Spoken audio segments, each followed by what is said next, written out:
Olá, boa noite, você que nos assiste pela página do Centro Espírita Nosso Lar. Grato por essa oportunidade de estar servindo nessa noite de hoje. Nós vamos iniciando a nossa live, alguns segundinhos aqui, para dar as 7 horas, para os nossos queridos companheiros da página das Mãos Amigas possam entrar e acompanhar conosco e fazem, né, a interpretação, a tradução para Libras, a língua brasileira de sinais. Então nós, de antemão, somos eternamente gratos por essa oportunidade de servir e de estarmos juntos nesta noite de hoje, né?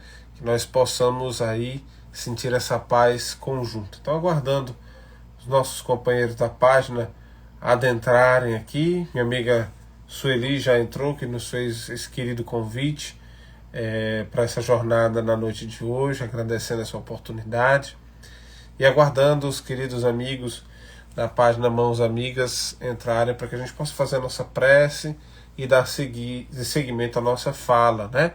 Que nós vamos falar hoje sobre reflexões sobre liberdade e livre-arbítrio.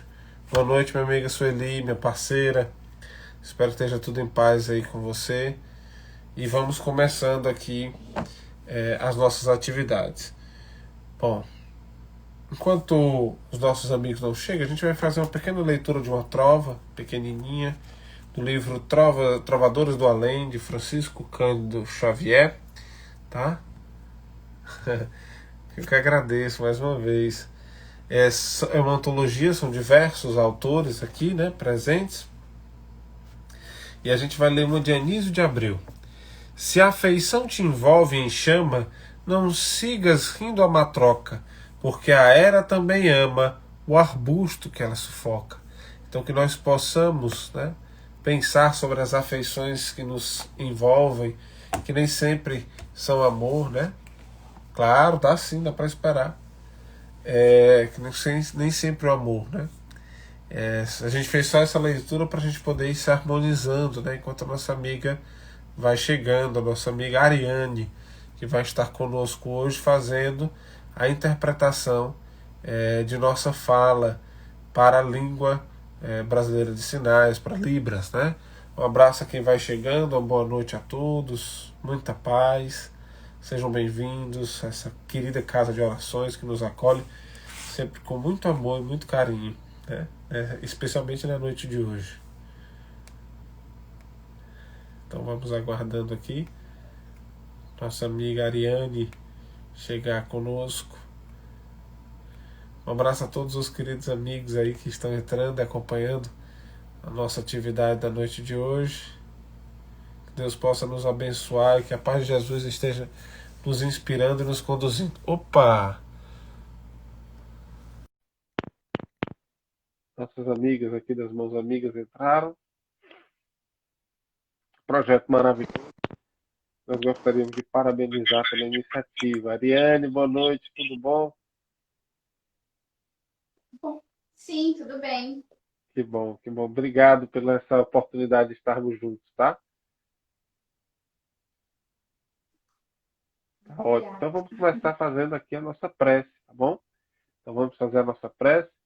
Temos o hábito de fechar os nossos olhos, não como um ritual, mas para que a gente possa se concentrar, né? Por conta da tela do celular ou de onde nós estivermos, fecharmos os estímulos, né?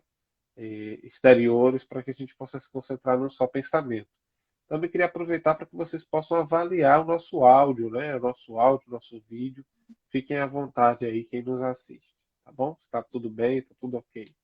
Então vamos elevando o nosso pensamento a Deus, nosso Pai de amor e bondade, e rogando para que esta noite estejamos inspirados pelos bons espíritos, para a boa condução de nossa atividade, para que seja feita a vontade de nosso Pai e não a nossa.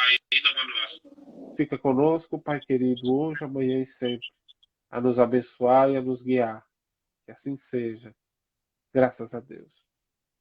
Bom, dando seguimento aqui à nossa fala, não sei se a minha amiga Ariane aí tá congelou, se quiser a gente espera um pouquinho, sem pressa.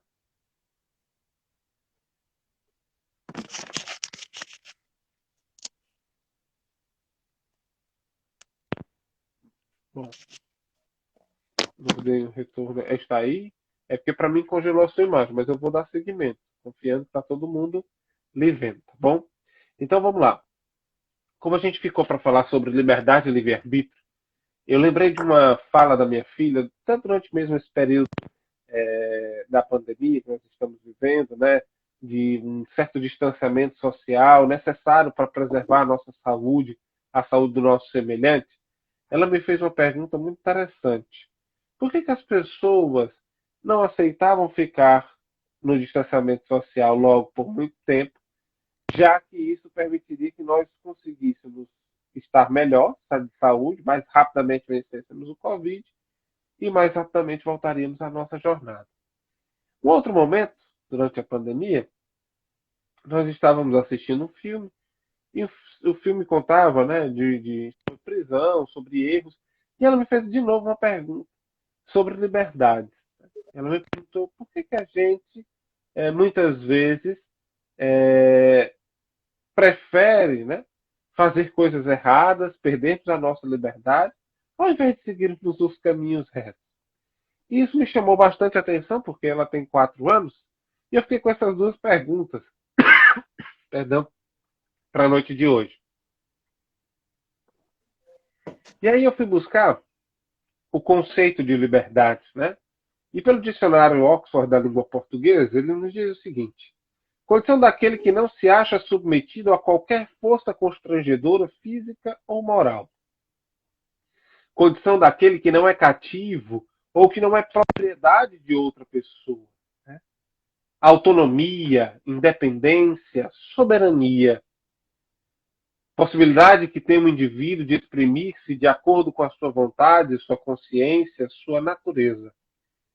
E aí, por último, capacidade individual de optar com total autonomia, dentro dos condicionamentos naturais, por meio da qual o ser humano realiza a sua plena autodeterminação, organizando o mundo que o cerca e satisfazendo suas necessidades materiais. É interessante esse conceito, porque nós só paramos para observar de fato esse conceito de acordo com a primeira pergunta que minha filha colocou. Nós não tínhamos compreensão do poder da nossa liberdade ou do nosso poder de escolha, e a gente vai já entrar no conceito do livre-arbítrio, até o momento em que nós fomos constrangidos, né, a estarmos isolados ou distanciados uns dos outros. Nós não tínhamos consciência da profundidade das nossas escolhas até o momento em que nós fomos, né, condicionados a estar numa situação que é alheia à nossa vontade, ao nosso desejo. Porque o nosso desejo era estar saindo, fazendo aglomerações, nos encontrando, nos abraçando. E aí é interessante nós observarmos o quanto com essa situação, do ponto de vista amplo, tem a ver muitas vezes com a nossa jornada espiritual. E que a gente não para refletir. Muitas vezes nós recebemos situações como essa na vida para que nós possamos parar para refletir sobre as escolhas que fazemos, sobre os caminhos que trilhamos. Porque esse distanciamento social nos permitiu avaliar sobre a importância das afetividades, nos permitiu avaliar sobre a importância do amor, sobre a importância do se fazer presente, do estar junto. É um distanciamento social que nos coloca na condição de refletir sobre a vida que nós levávamos antes dela. Por isso, a grande expectativa de uma boa parte da humanidade é que nós saíssemos diferentes desse processo de constrangimento. Mas, aos nossos olhos, hoje, nós percebemos que muitas vezes, e a gente vai trazer uma historinha bem legal hoje aqui, que é uma historinha da aranha, que é o querido Emmanuel que vai nos narrar, que nós vamos perceber que muitas vezes nós amamos aquilo que nós tínhamos, nós amamos os erros, nós nos apegamos a essas questões, como nos coloca o Espiritismo, a esses seres velhos que nós fomos, nós não conseguimos nos transformar. Mas muitas vezes nos apegamos à fase da larva e não queremos ser borboleta. Então é importante a gente destacar que durante a jornada do espírito, ele não tem em nenhum momento o cerceamento, né, a privação completa da sua liberdade. Pelo contrário, Nós temos a todo momento o direito de escolher. Aí é onde entra a questão do livre-arbítrio, né?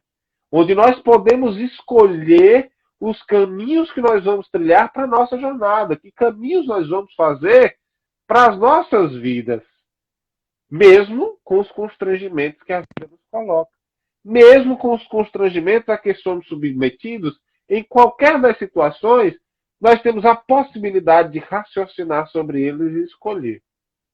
É interessante que aí o nosso conceito de livre-arbítrio, nós não fomos no dicionário, nós fomos no livro de instruções práticas sobre as manifestações espíritas, no item do vocabulário espírita, que Kardec nos permite ter acesso a esse livro, e quem quiser procurar, está junto da página Kardecpédia, você pode consultar, né, esse livro lá na Kardecpédia. Kardec traz o conceito de livre-arbítrio.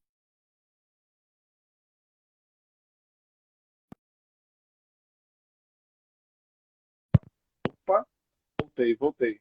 Eu acho que estão todos me ouvindo. Todo mundo me ouvindo? A Ariane não está aparecendo para mim.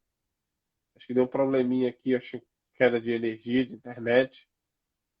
Uma mudança de internet rapidinho. Estão todos me ouvindo? Se puder me dar um retorno, eu agradeço. Para eu poder continuar.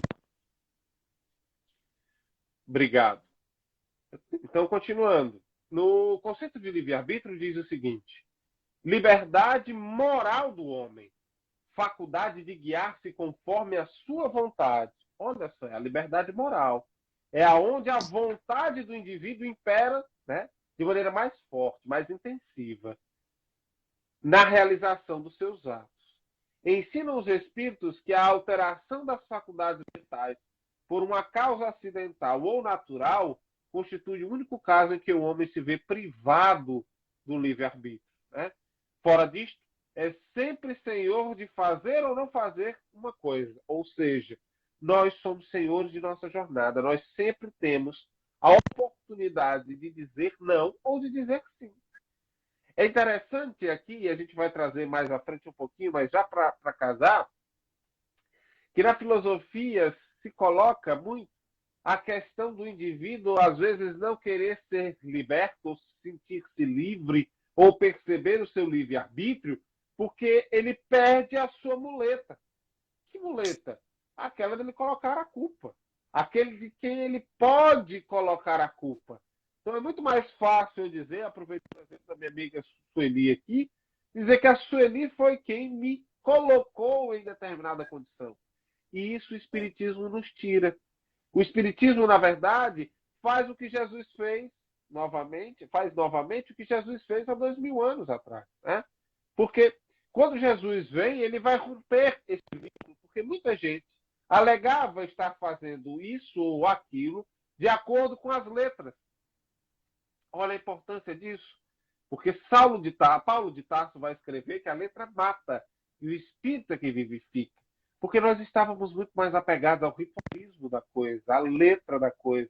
Muito mais apegados aos sacerdotes dizer o que eu tenho que fazer e, posteriormente, eu colocar a culpa no sacerdote.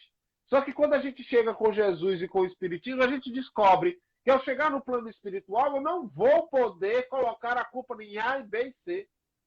Porque o Espírito vai virar para mim, por que você disse sim? E por que você não disse? Por que você disse não? Por que você não disse? Então é importante a gente destacar que essas questões mostram como a moral do indivíduo pesa na sua dinâmica de existência, a moral do indivíduo pesa na sua escolha, pesa na sua vivência, pesa na sua experiência, pesa no seu livre-arbítrio. Então é interessante a gente observar que o livre-arbítrio está diretamente relacionado à moral. Quanto mais elevada a moral, maior é o livre-arbítrio. Quanto menor é a moral, menor é o livre-arbítrio. Aí você vai dizer, mas esse livre-arbítrio pode ser cerceado?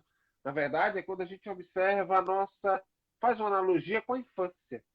Você não pode dar a uma criança tudo o que ela pede, tudo o que ela quer. Porque ela não tem consciência e, às vezes, ela nem sabe o que ela quer, nem sabe se aquilo vai ser positivo a ela Da mesma forma é a infância espiritual. Quando nós estamos atrasados evolutivamente, nós não vamos receber tudo.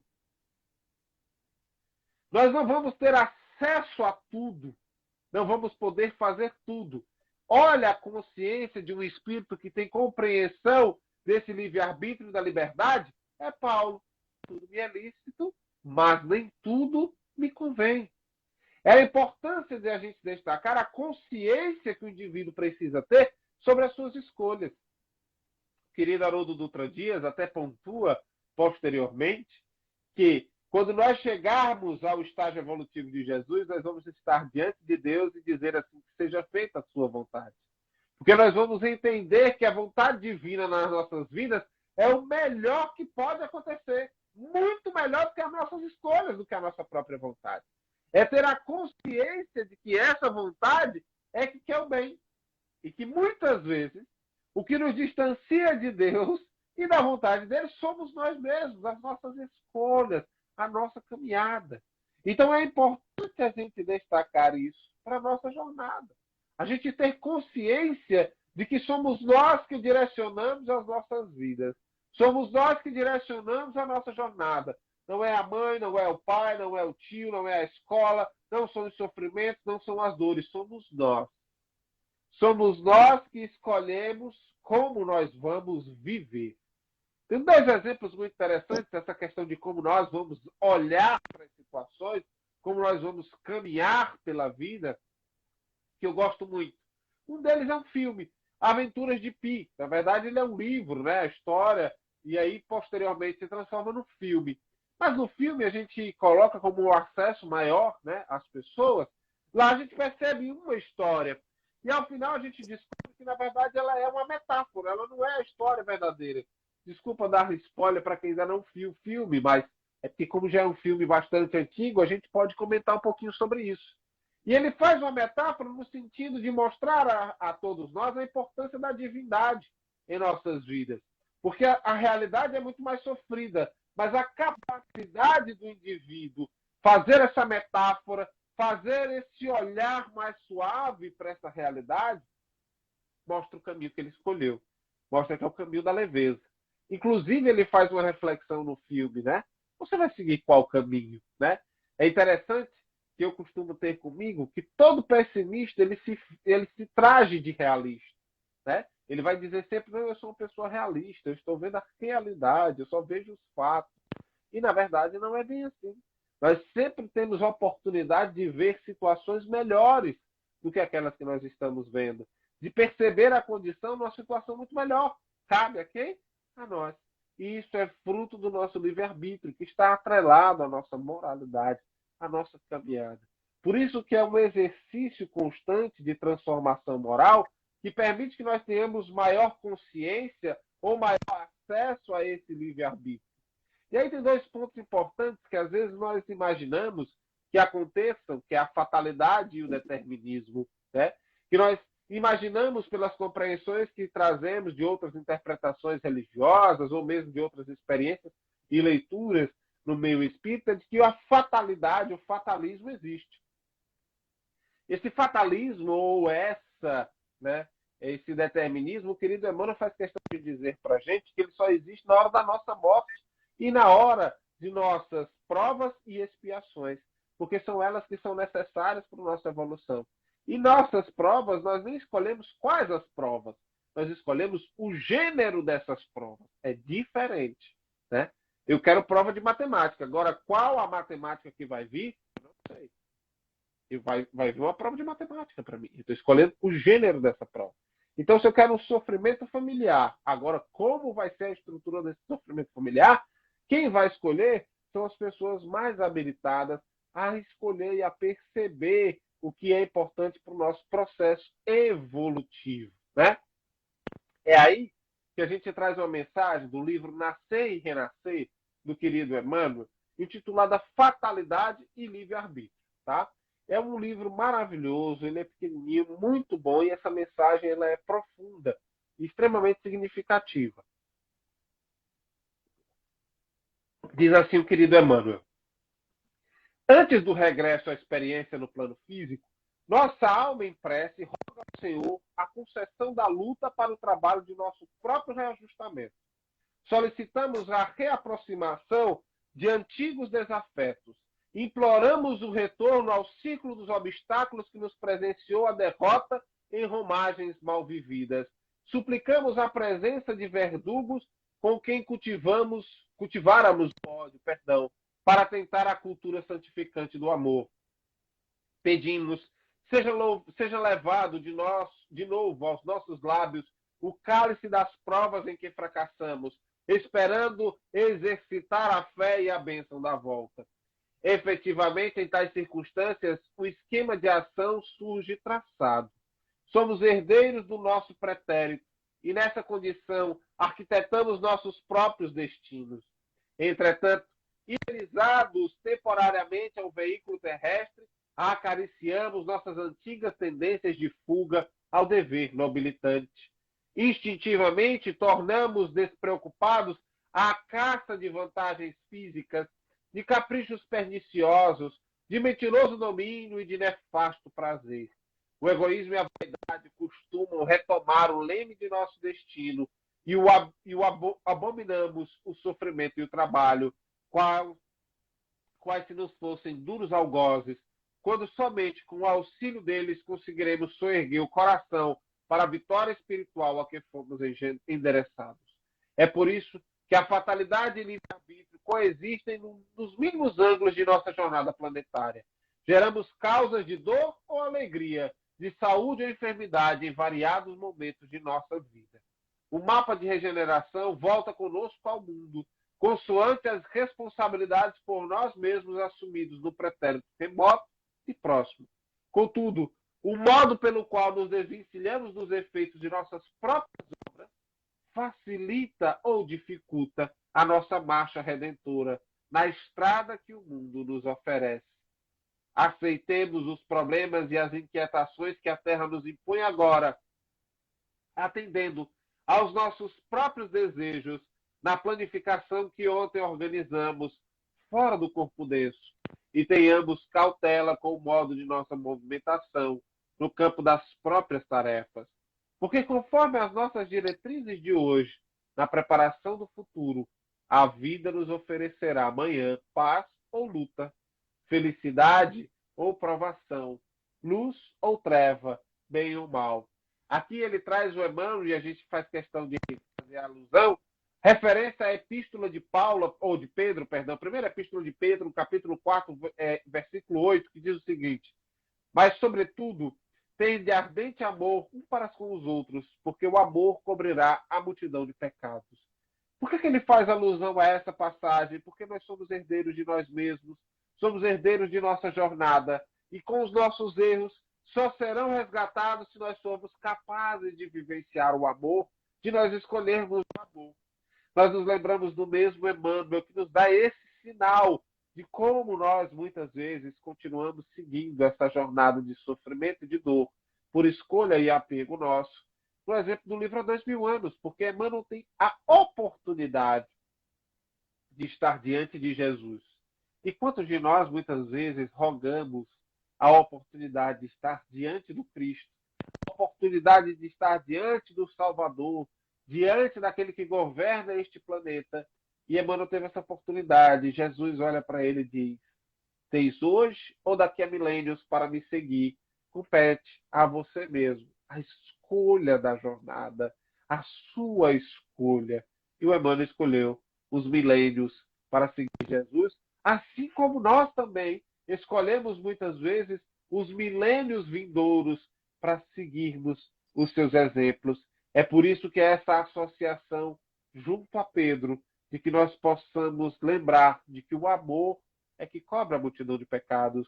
O objetivo de nossa reencarnação é que nós possamos aplicar essa lição na sua essência, que nós sejamos capazes de experimentar o amor na essência mais pura, para nos transformarmos em sublimes mensageiros do Evangelho, para nos transformarmos em cartas vivas desse Evangelho. É por isso que a associação da fatalidade com o livre-arbítrio está tão presente, porque só conseguiremos a paz que nós tanto buscamos na outra vida se trabalharmos por ela hoje. Nós só conseguiremos alcançar o amor imorredor, libertador, se nós começarmos a trabalhar nele hoje. Nada cai do céu de maneira muito fácil. Nada vem fácil, porque tudo que vem fácil, vai fácil. Nós precisamos trabalhar, e é isso que o querido Emmanuel pontua e traz para a gente, que muitas vezes nós fugimos do trabalho, nós fugimos da oportunidade de estar diante das dificuldades, nós fugimos às responsabilidades familiares, nós fugimos às responsabilidades ante as coletividades, nós fugimos ante o nosso compromisso transformador e libertador do nosso semelhante, que é a partir da caridade que nós vamos conseguir nos libertar. E é interessante que essa compreensão já chega na filosofia, e aqui a gente traz o livro do Bauman, né, Zygmunt Bauman, sobre modernidade líquida, e ele traz a seguinte reflexão para a gente. Para simplificar, poucas pessoas desejam ser libertas, menos ainda estão dispostas a agir para isso, e virtualmente ninguém tem certeza de como a libertação da sociedade poderia distinguir-se do estado em que se encontrava. Libertar-se significa literalmente libertar-se de algum tipo de grilhão que obstrui ou impede os movimentos. Olha só a compreensão. O libertar-se é tirar esse grilhão que nos impede o crescimento, que nos impede o movimento, que nos impede de ir. Né? Começar a sentir-se livre para mover-se ou agir. Sentir-se livre significa não experimentar dificuldade, obstáculo, resistência ou qualquer outro impedimento aos movimentos pretendidos ou concebíveis. E a gente conseguir se libertar desses grilhões. Como observou Arthur Schopenhauer, a realidade é criada pelo ato de querer. É a teimosa diferença, é a realidade, né? A teimosa diferença do mundo em relação à nossa intenção, a relutância do mundo em se submeter à nossa vontade, que resulta na percepção do mundo como real, constrangedor, limitante e desobediente. É por isso que muitas vezes nós fugimos desse mundo. Nós não queremos encarar a realidade porque ela não se submete à nossa vontade. O mundo não se submete ao que nós queremos. Nós precisamos do equilíbrio para agir, não em conformidade como o mundo quer, ou só como queremos. É aí nesse choque, nesse contraponto, que nós aprendemos, e por isso que está lá no Livro dos Espíritos, a lei de sociedade, a necessidade da convivência coletiva para que nós possamos aprender a escolher pelos exemplos e escolher pelas dores. Lembro demais de uma frase do Chico que ele costumava dizer: nós temos duas maneiras de conhecermos a doutrina espírita, seja pelo amor, seja pela dor. Então nós temos a jornada para escolher, essa jornada de libertação, de sentir-se livre, de desprender-se dos grilhões e das amarras, muitas vezes dos ritualismos, muitas vezes de práticas outras, e nos libertarmos mentalmente para alçarmos voos, para podermos pensar, para podermos refletir. É interessante a gente pontuar que a doutrina espírita traz à tona novamente aquilo que o Cristo colocava, porque o Cristo era um pensador.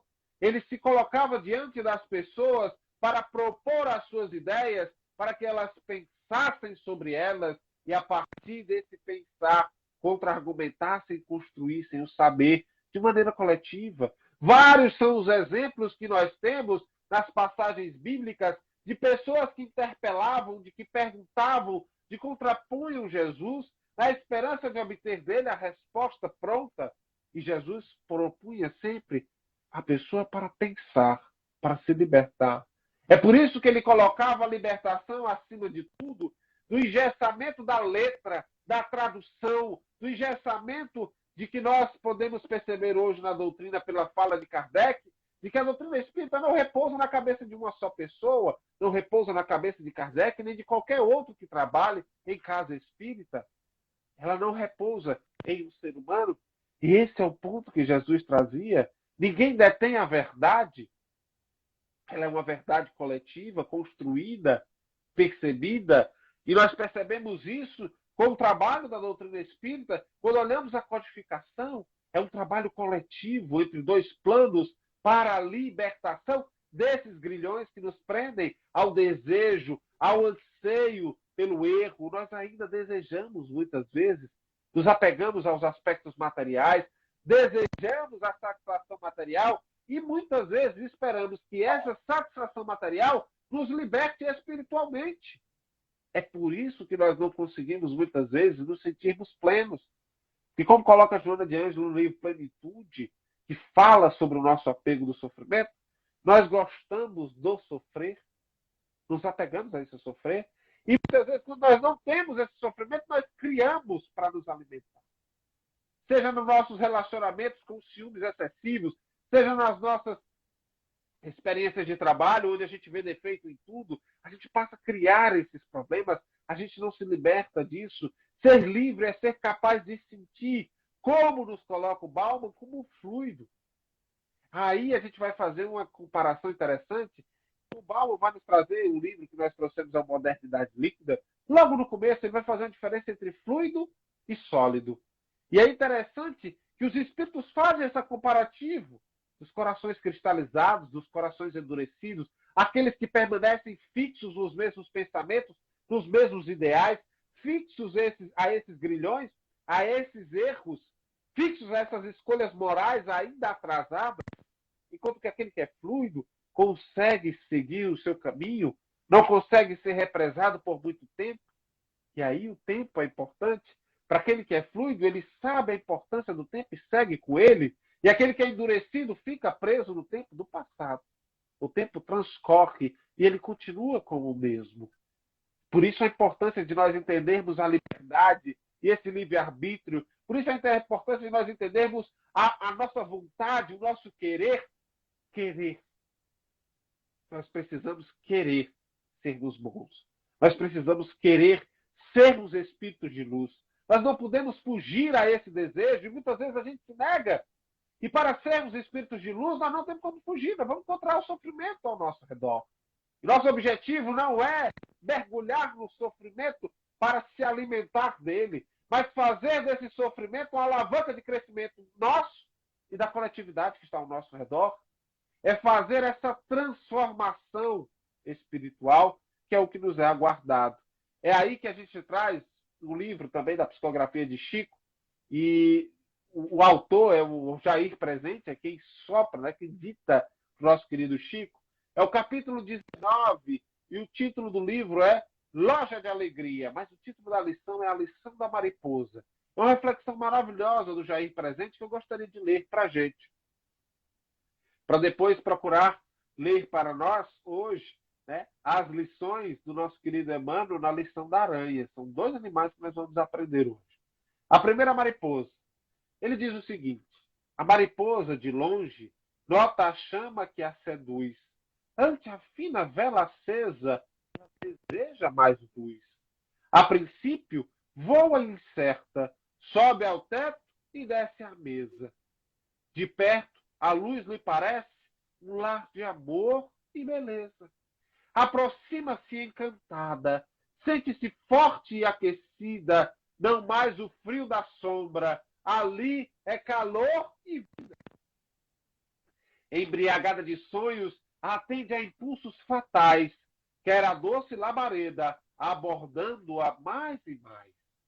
Por fim, penetra na chama que a fascina e reconforta, crê achar felicidade, entra na luz e cai morta. Somos assim.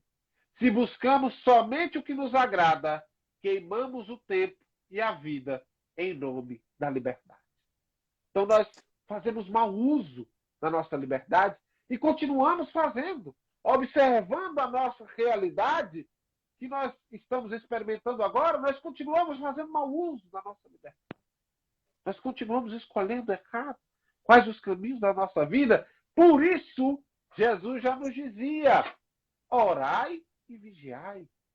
Para que nós possamos pedir a inspiração do alto, porque nós podemos pedir ajuda. Deus há de nos atender. Deus há de nos inspirar. Deus há de nos conduzir e vigiar. Vigiar os nossos corações. Porque aonde estiver o nosso coração, ali estarão os nossos tesouros. Ali estarão as nossas conexões espirituais. Com aquilo que desejamos, é o que vamos trazer conosco. Então, se nós não desejamos paz, como é que nós vamos querer espíritos de paz? Se nós não desejamos amor, não trabalhamos, não agimos, não vivemos, como é que nós vamos querer espíritos de amor? Possível.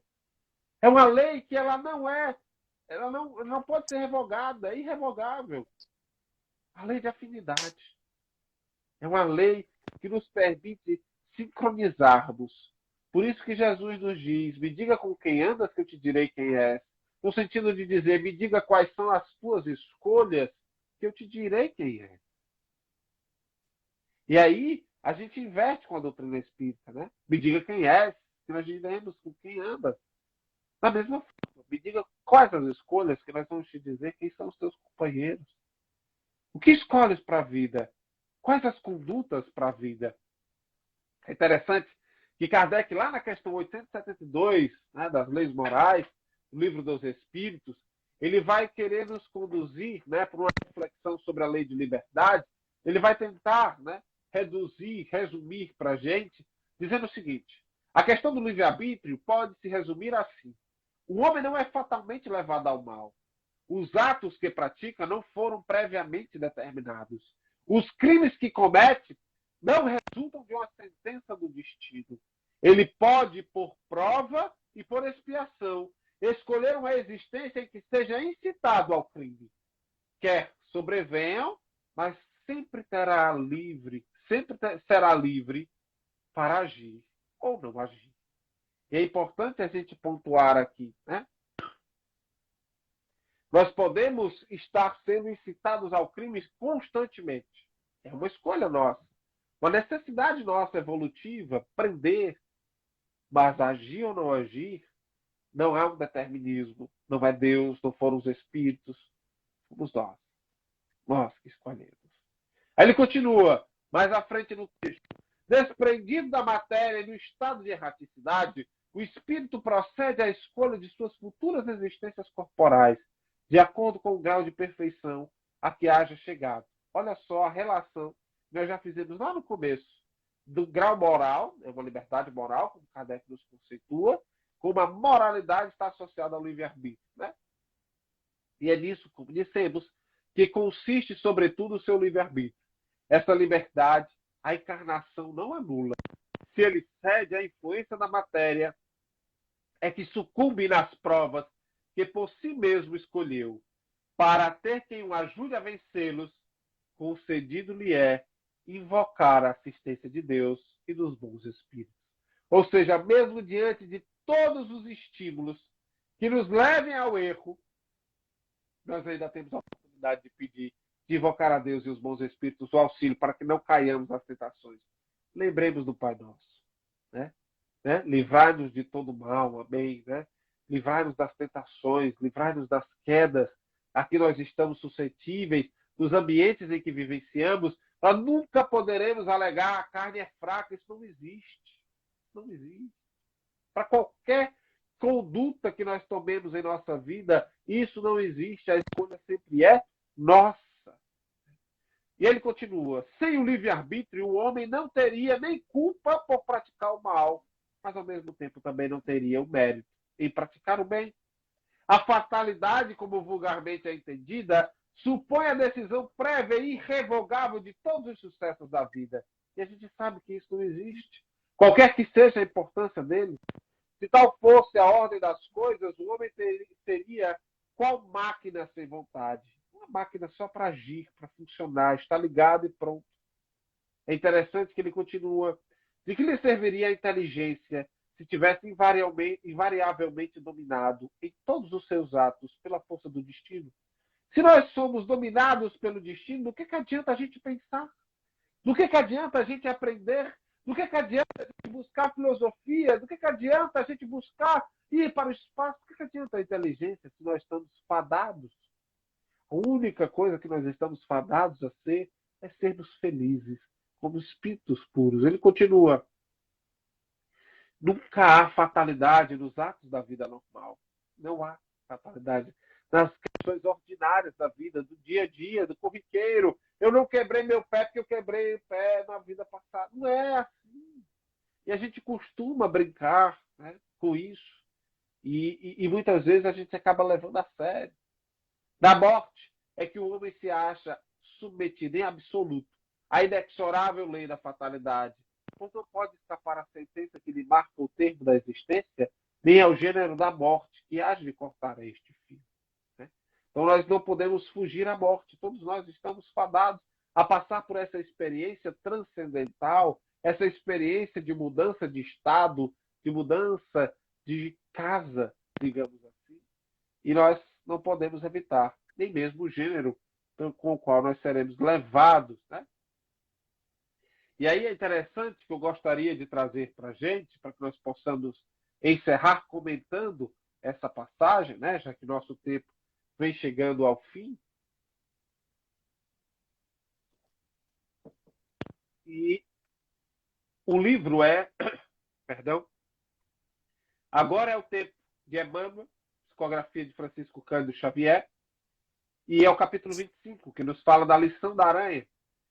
O aprendiz perguntou ao orientador, depois da aula, em torno das dificuldades humanas: Instrutor, onde os motivos pelos quais sempre se multiplicam os obstáculos diante dos homens, impedindo-lhes a sublimação espiritual?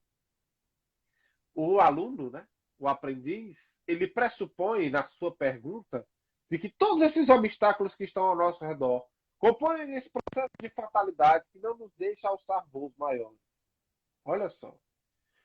O amigo, que é o professor, convidou o discípulo a visitar um casarão próximo, semi-abandonado.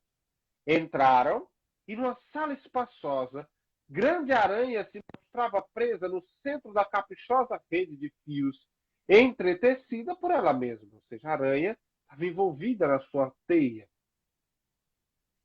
Aí, vês que esta aranha, encarcerada no labirinto, feita por ela própria, já comentou. Ante o sinal afirmativo do rapaz, o amigo acrescentou: observemos. Passados alguns instantes, apareceu uma jovem auxiliar de serviço naquela moradia quase desabitada e, usando o espanador, desfez o tecido, libertando a aranha, que se deu pressa a esconder sob o pesado móvel. Voltaremos amanhã para os nossos apontamentos, falou o orientador. No dia seguinte, professor e discípulo regressaram ao casarão e, no aposento diverso, a mesma aranha se apressara no centro, se apresara novamente na teia, no centro de outros fios tecidos por ela própria. Decorridos poucos segundos, a jovem da véspera reapareceu e acabou a trama, libertando a aranha e se afastou, ocultando-se em antigo móvel desocupado.